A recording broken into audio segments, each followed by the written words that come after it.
recording. Okay, Rimba, we're talking about the MOFO, or the maximum offer for ownership calculation that's going on. So right now, here's the equation. It's our selling price minus the quantity of our acquisition plus carry plus repair. Now, acquisition has a couple of functions in it. The most important of them is purchase price. And that's actually the value or the variable we're solving for, X.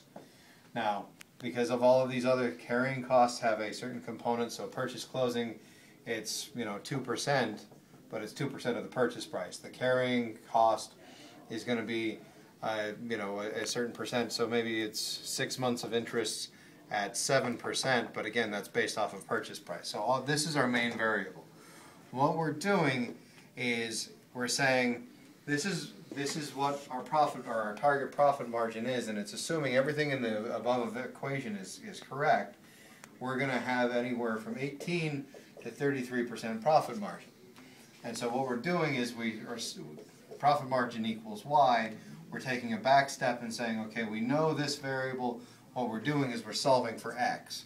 So if profit margin equals 20%, we carry it through this whole equation of selling price minus the collection of acquisition, carry, and repair divided by selling price equals our profit margin if we know why we're solving for X.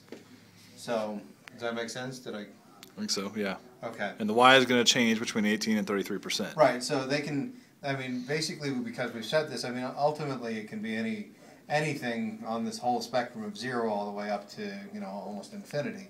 But that's not what we're worried about.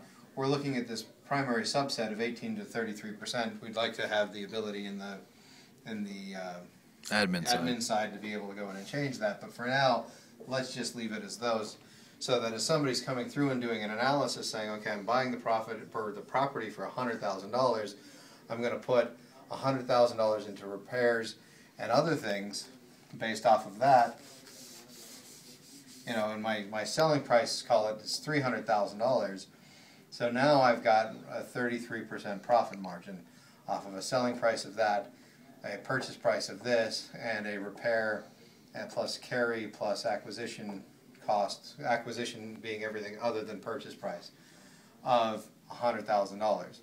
Now, that said, if our purchase price jumped to $120,000, this carrying cost would also increase. So let's call it 100 to 100. Well, it's probably not going to be that much. Let's have it 110, because we have an increase in the percentage that we're charging for the closing costs. We're also having an increase that's charged in the carrying cost that's going on. But our repair costs here are not going to change. There's no delta there, because we know what we're putting it in, and because we've paid more for the property doesn't mean we're going to be able to sell for more. And so what's going to happen is we still can only sell it for $330,000. $300,000. So at the end we make $70,000 off of this, versus the $100,000 that we would have made with this equation, where we made 33%.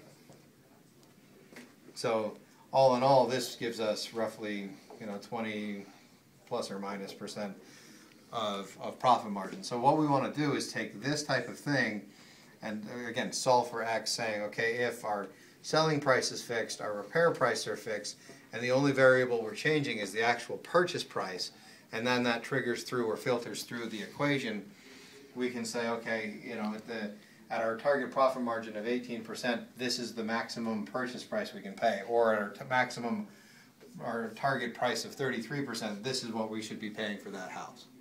And there's an inverse relationship between purchase price and X, so that as purchase price goes up, the profit margin will go down.